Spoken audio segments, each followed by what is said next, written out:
Hey guys, welcome back to Agent of Fandom. I'm John, so this is the review for The Incredibles 2.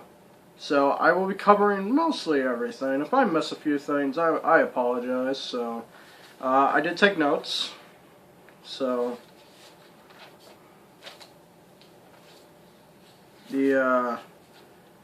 so pretty much this movie starts right off where the first one ended. I already figured, since the Underminer was in it, who is only in it for like, I don't know, like maybe 10 minutes of the movie? Not even. Like, he didn't last very long. Then they try to stop a giant drill, which was sort of, they succeeded, sort of. So,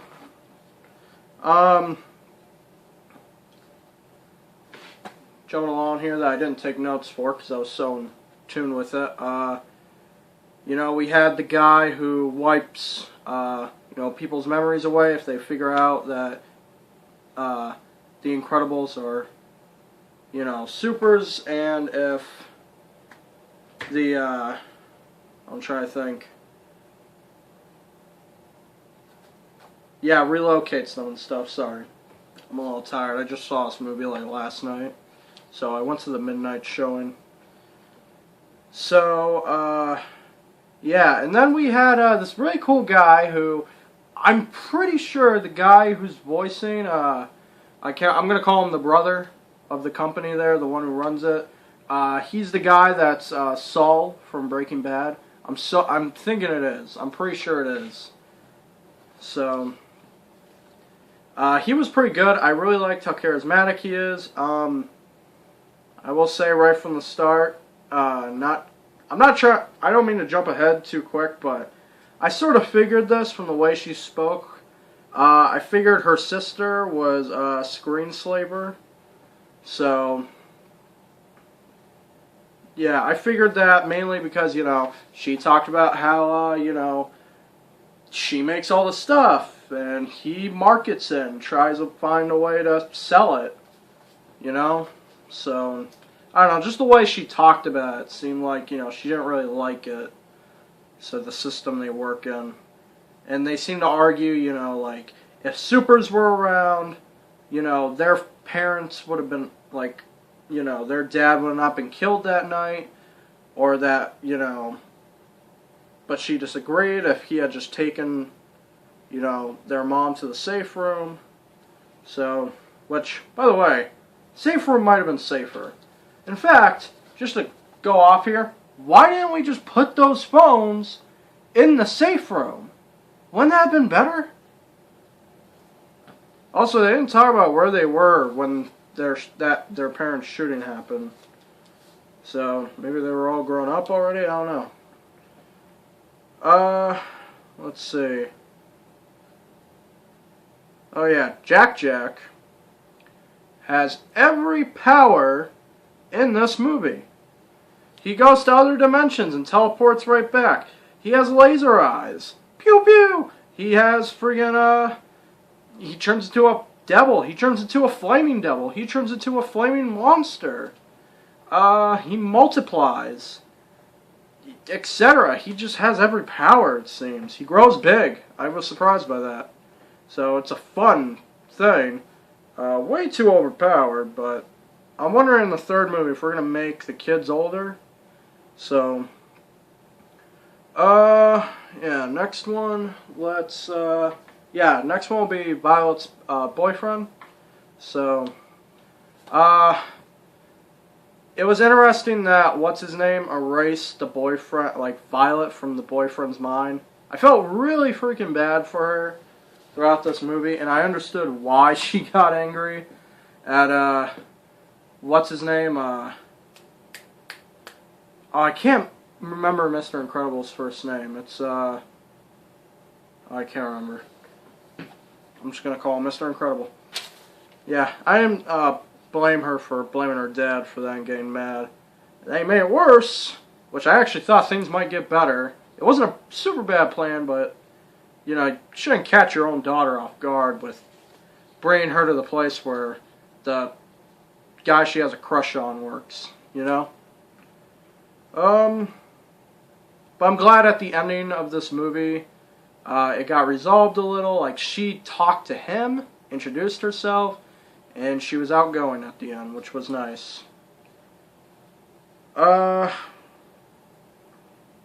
yeah, I forgot, I wrote this. Mr. Incredible Jealous. I had written this because, there was the whole thing where, like, Elastigirl stopped the train, you know? But if we remember in the beginning of the first movie, he stops, what's his name? I can't remember his name. He's the bomb guy. Saboteur or something? I can't remember. He looks like a mime or whatever. A mime. So, I cannot remember that guy's name. But yeah, it sort of reminded me when, like, Syndrome, like Little Syndrome, the bomb guy threw a bomb onto his cape and Mr. Incredible got off and he had to stop the train. And, like, people sort of blamed him for that. So, at least I'm pretty sure, because I remember, like, after that, it went to, like, Crisis or something, like in a newspaper, and then it cut to, a press conference with Mr. Incredible saving that guy from jumping off a building. But yeah, so I thought that was interesting. He seemed, I mean, this makes sense, he was the center of attention. Now he's not. So he seemed a little jealous by it. We had at one point, he's learning the math for Dash, and teaching him like late at night, and then after that, after he's all caught up, Dash brings him a whole new like set of equations he needs to like learn for Dash, and he starts to go crazy. He like lost it. Oh yeah, this one I guess made sense. We don't really know much about her, I feel like, and why she loves Elastigirl, but Lady Ambassador really loved Elastigirl. Like, she was like, oh my god, Elastigirl! Like, I was very surprised by how much, like, not like too surprised, but I was surprised that, like, an ambassador like that, like an ambassador, liked Elastigirl so much. Sorry, I can't get my speech out. So, but yeah, so, I don't know, maybe she was a huge fan of her before, the whole superhero thing became illegal. Now, even though I knew the sister, suspected the sister was the villain, I just want to say, like, I suspected it, but I was thinking also the brother was involved somehow. So, but apparently it wasn't, and that was actually pretty surprising. But yeah, Screenslaver. That was really cool. Like, I like that name, honestly, and I like the villain. Also, this movie felt very 80s. So, like, at one point they're in the hotel room and they've got, like, I'm pretty sure it's an old Godzilla movie they're watching, black and white. And then, the father, Mr. Incredible, he wakes up on the couch when Violet's serving him, like, breakfast and stuff, and Dash is eating cereal. I'm pretty sure they're watching Johnny Quest, which is, which I think I've got the name right, but it's an old cartoon it's played on Boomerang sometimes early in the morning. So I remember it from middle school, so I don't know if it still plays, but I just remember that. I was like, oh my god, I feel so old. Let me see.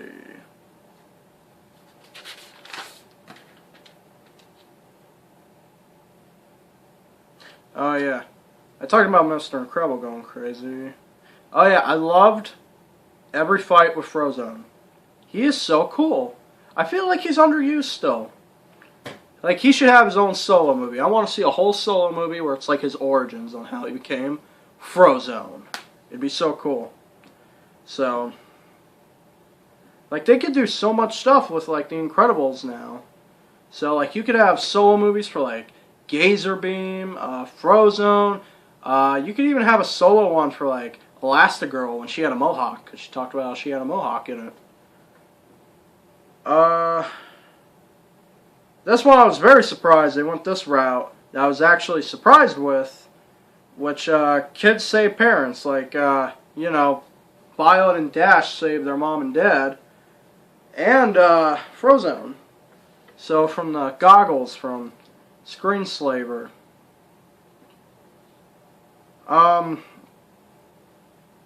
The final battle. That was pretty good. I liked the final battle with all the other heroes. They got off, like those goggle things. You know, I don't know why. I just really liked, I think every fight I liked. So, like, usually in animation, you're like, I could tell this is like, this fight looks so bad or whatever in animation. But no, this looked really good. It felt very Incredibles to me. So, like, authentically Incredibles. I'm surprised on how authentic the sequel to this, to the first movie it is. So, and like I said, there's a lot of possibilities. They could do a Frozone spinoff. They could do a Gazer Beam, because we know that Gazer Beam's dead, but we can at least see, like, you know, a bit of him, because he seems really cool. He also reminds me of a Cyclops character from X-Men. So, yeah, and just the ending, which is supers are illegal. So, supers are illegal now, so they're allowed to be supers again. So, yeah, that's all I got for now. So now I guess I'll just talk about other stuff I didn't write down, because I forgot. I loved, like I know I talked about Screenslaver a little bit, but I loved the radio station one, or whatever, the broadcast station. That was awesome, with like the helicopters and stuff. And like Elastigirl is bashing screens, and she's like, she rescues the ambassador. It looks so cool. And then, oh yeah, I forgot to write this down. Mr. Incredible's car. They said it got destroyed, but some asshole took his car. So, and sold it on auction or whatever.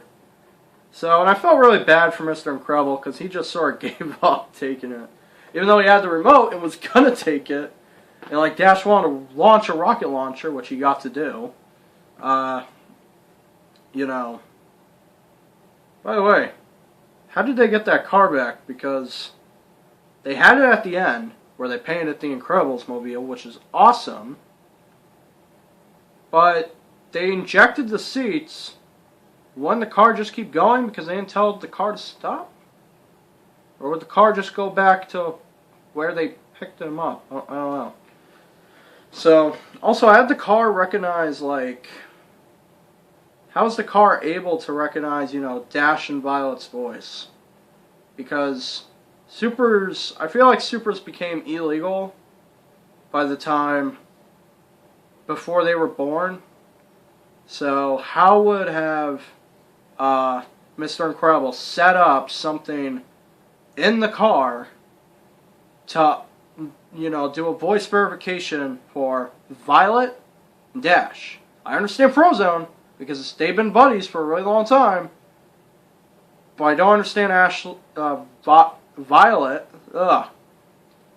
and Dash. I don't understand those two. I don't know, I just didn't understand it.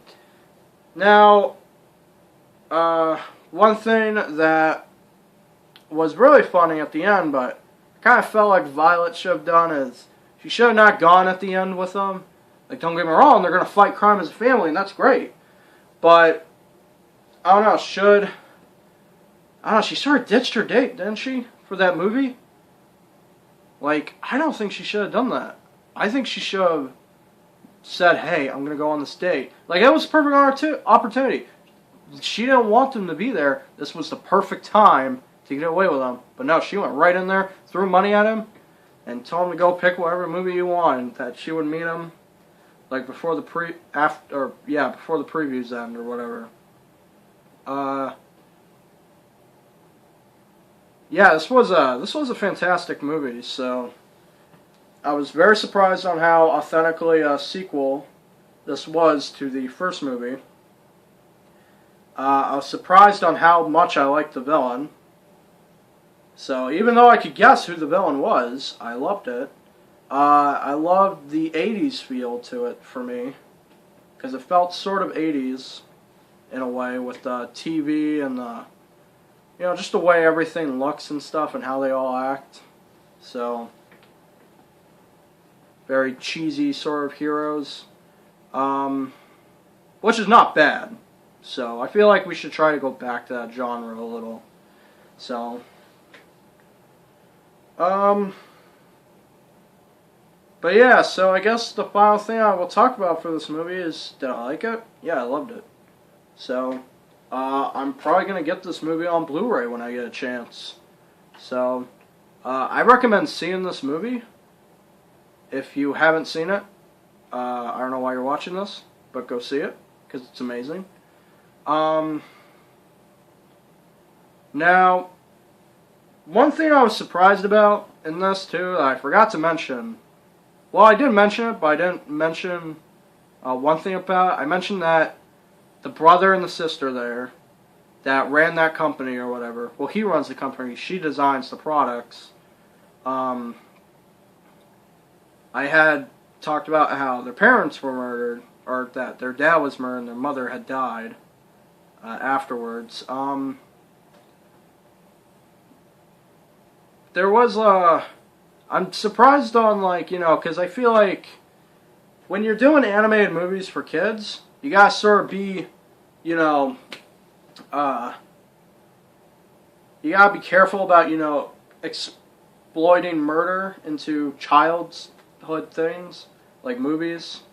So, but I felt like they weren't shying away from murder at all. I didn't feel like they shied away from killing, so, because Elastigirl was like, "Are you gonna kill me?"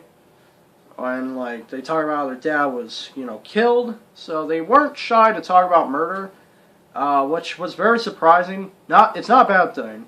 I was just surprised because it feels like movies try to avoid that subject a lot. So, but it feels like more and more nowadays that they're pushing on that more. So to do. So, I don't know. Anyway, yeah, this movie was great. Who knows, maybe I'll go see it a second time. Definitely not at midnight again. So, anyway guys, this has been my review for The Incredibles 2. If you like this review, hit that like button. If you like this channel, please subscribe. Anyway guys, this is all I have for Incredibles 2. I hope you have an incredible day. And, yeah, go. What did you guys think of the movie? Please leave a comment down below. Anyway, guys, have an incredible afternoon. Bye.